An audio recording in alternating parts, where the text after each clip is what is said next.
Oke, baik. Assalamualaikum warahmatullahi wabarakatuh. Selamat pagi menjelang siang. Salam sejahtera untuk kita semua. Kali ini kita akan meneruskan materi pembelajaran kita, yaitu untuk materi IT Entrepreneur. Eh, Pada kesempatan kali ini kita akan membahas mengenai bagaimana cara menentukan ide usaha.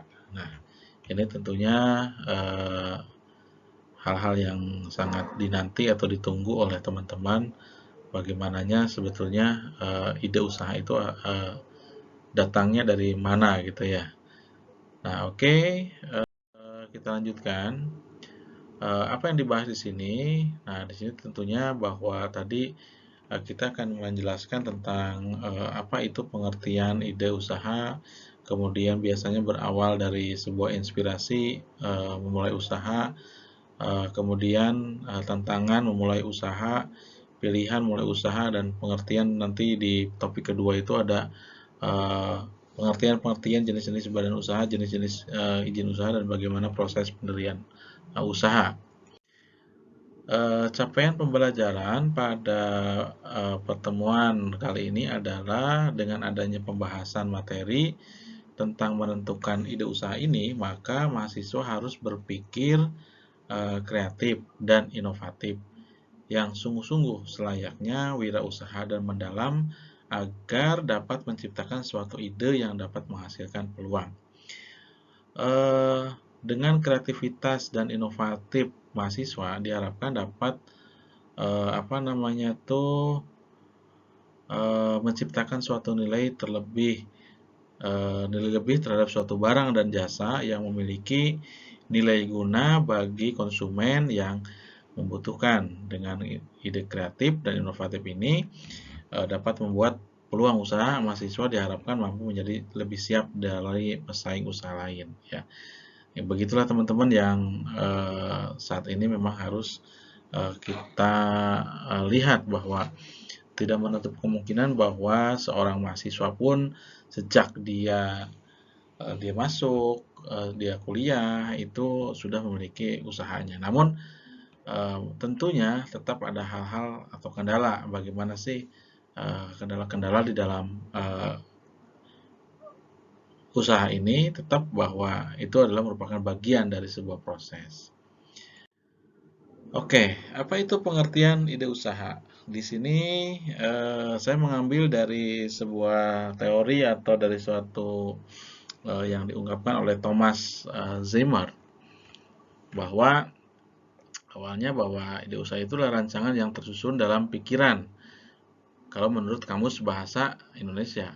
Tetapi kalau menurut Thomas, itu adalah merupakan gagasan atau kreativitas dalam menciptakan sesuatu yang baru dan berbeda sebagai sumber keunggulan untuk dijadikan peluang. Zaman sekarang itu memang yang diperlukan adalah inovasi. Inovasi itu munculnya berasal dari creativity, ya.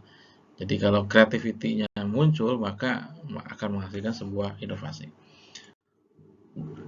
Tantangan memulai usaha nih biasanya yang pertama, ini kurangnya pengetahuan, kemudian keterbatasan dalam budaya, kemudian kurangnya akses ke layanan pinjaman. Nah, ini juga dunia perbankan atau lembaga keuangan juga menentukan terhadap jalannya usaha, ya.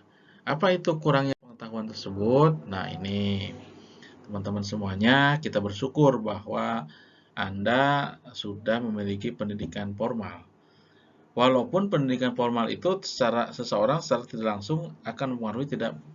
Jadi secara tidak langsung walaupun pendidikan formal itu tidak secara langsung, tapi tidak secara langsung akan mempengaruhi tingkat pengetahuan tentang wirausahaan. Nah, dengan adanya seperti ini Anda sudah tahu kan seperti apa yang namanya komitmen, seperti apa itu integrity. Nanti juga akan diberikan penjelasan tentang apa saja sih cara mendirikan usaha itu, apa saja yang harus dilakukan. Ya, apakah kita cukup hanya berjalan begitu saja? Tentunya tidak seperti itu, tetap ada yang namanya legalitas formal. Kenapa? Karena semua di negara ini ada yang mengatur, ya, bahwa punya akte pendirian, usaha itu punya akte pendirian, kemudian harus ada izin dan seterusnya. Namun, untuk mengatasi keterbatasan informasi dan memacu kreativitas, kita juga bisa mengikuti berbagai banyak pelatihan ya, wirausaha yang saat ini makin sering diadakan. Apakah pelatihan secara online? Nah, dalam era pandemik, ya ini aja juga kesempatan bahwa semua orang berbondong-bondong ingin mendapatkan pengetahuannya secara online ya, melalui online ya. Karena apa? Karena mungkin resiko tinggi ketika secara offline ya. Dan bahkan para penyelenggara pendidikan pun sekarang atau penyelenggara diklat itu juga sama, menyelenggarakannya adalah melalui secara online. Dan ini salah satu kesempatan juga salah satu peluang bahwa penyebaran informasi ini adalah sangat luas ya. Kurangnya kesempatan untuk mendapatkan pelatihan akan berpengaruh terhadap minimnya jaringan informasi untuk pemasaran dan distribusi produknya. Intinya bahwa ketika kita menjadi suatu wirausahawan atau entrepreneur, banyak-banyaklah perjalanan, banyak-banyaklah silaturahmi. Untuk apa? Untuk dapat menjaring semua informasi dan juga ke depannya bahwa ketika kita membutuhkan suatu distribusi apa namanya tuh barang dan jasa, ketika kita punya kenalan, ketika kita punya relasi itu paling tidak kita punya connecting di dalamnya ya. Nah, eh, keterbatasan dalam budaya. Nah, ini tadi kita menjelaskan tentang permasalahan yang ada dalam usaha itu ya. Sampai saat ini masih banyak masyarakat yang beranggapan bahwa peran perempuan hanya sebatas di lingkup domestik. Oh, ternyata tidak. Ya, sekarang banyak gender ya. Wah, banyak pengusaha-pengusaha sukses ya, perempuan ya. Bahkan anak-anak muda itu juga, wah nantilah kamu suksesnya kalau udah tua ya. Enggak juga. Banyak sekarang CIO yang memang bahkan ada jabatan ya, uji kompetensi tentang CIO itu adalah didominasi oleh orang-orang muda ya. Nah, sehingga persepsi ini secara tak langsung akan membatasi gerak perempuan untuk bisa mulai bekerja dan membantu perekonomian keluarga. Padahal sebenarnya perempuan tetap dapat menjalankan usaha di rumah tanpa mengorbankan keluarga. Apa itu? Buatlah yang namanya industri rumahan. Jadi industri rumahan itu bisa bekerjanya di rumah, kemudian dipasarkannya secara online ya. Kemudian, nah di sini keterbatasannya adalah kurangnya akses ke layanan pinjaman. Kurangnya akses ke layanan pinjaman ini membuat para wirausahawan ini merasa jadi terbatas ruang geraknya. Padahal banyak cara yang bisa dilakukan untuk mendapatkan modal usaha. Misalnya dengan mengajukan pinjaman ke bank atau koperasi yang memiliki bunga rendah. Nah, mungkin saat ini, saat pandemik ini, supaya roda perekonomian jalan, kebijakan perbankan itu juga apa namanya tuh ada istilahnya kredit kur ya, usaha rakyat dengan ya bunganya cukup rendah dan terjangkau ya.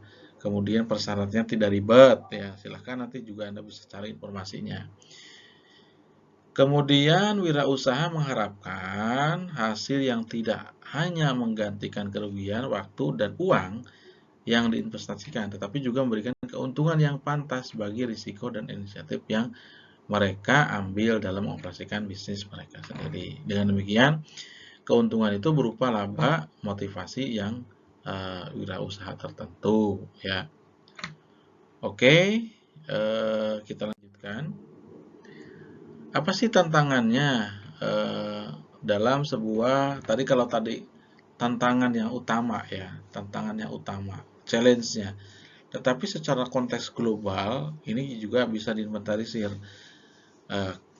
karena tidak mampu mengelola, artinya ketidakmampuan manajemen, kurangnya pengalaman, lemahnya kendali keuangan, kemudian kurangnya rencana strategis, kemudian pertumbuhan tak terkendali, lokasi juga mempengaruhi ya, pengendalian persediaan yang tidak baik, ketidakmampuan membuat transisi kewirausahaan. Nah, semuanya ini teman-teman kita bisa atasi melalui apa?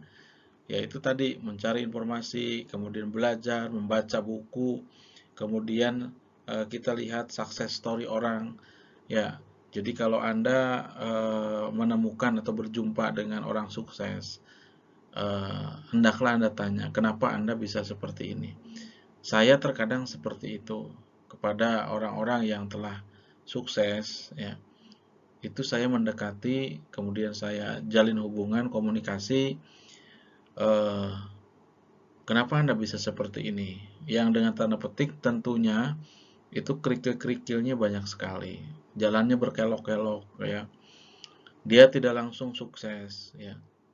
Kemudian dia juga jatuh bangun dari usaha satu ke usaha yang kedua, usaha kedua yang ketiga, dan seterusnya.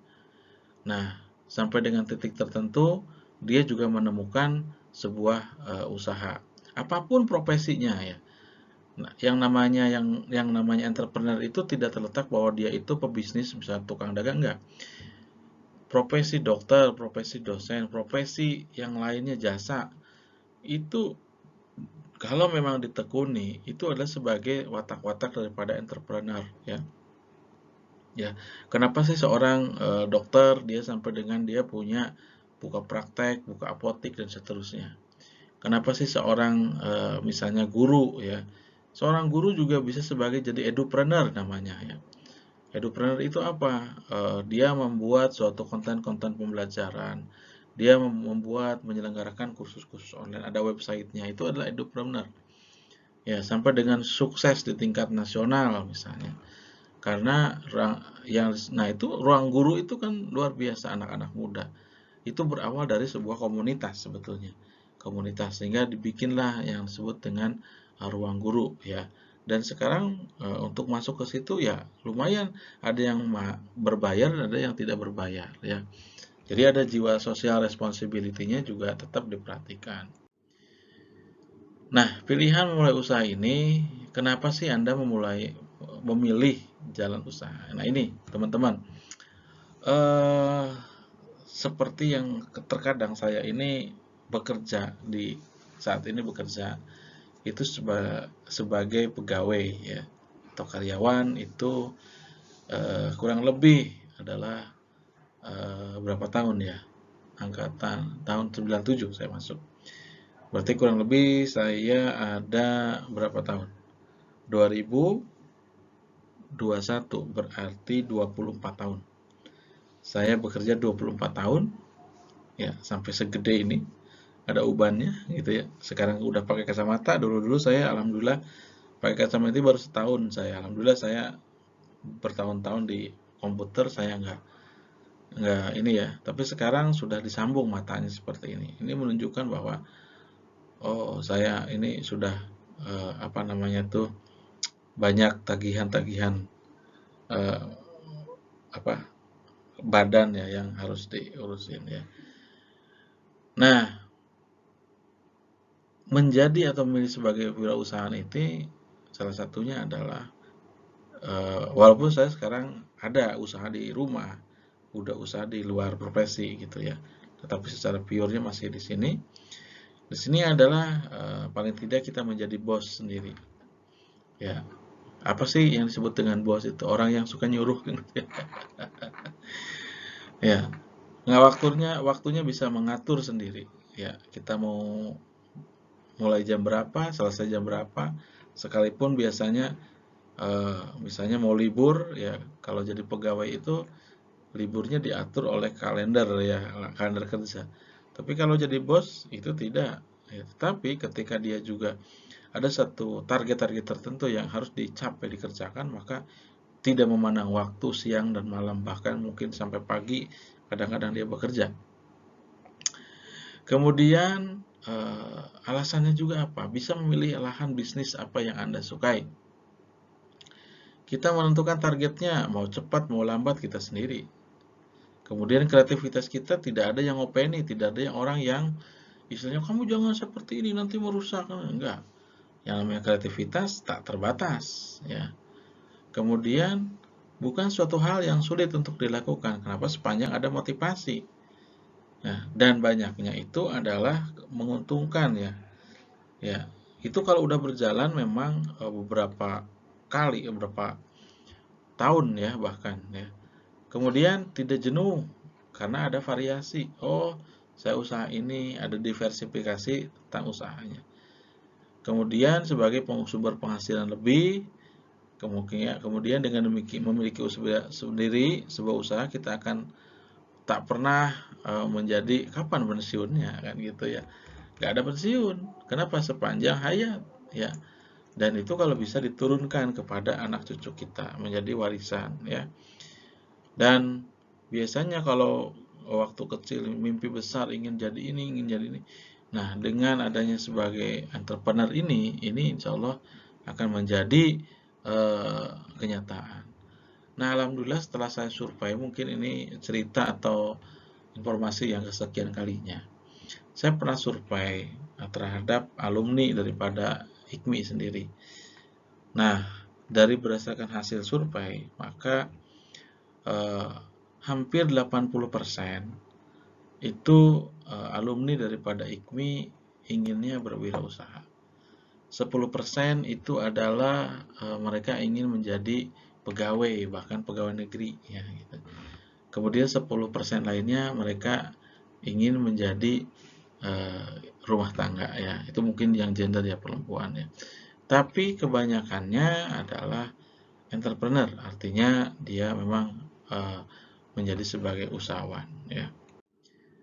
Oke, mungkin itu saja yang saya sampaikan pada sesi topik pertama ini. Terima kasih. Assalamualaikum warahmatullahi wabarakatuh.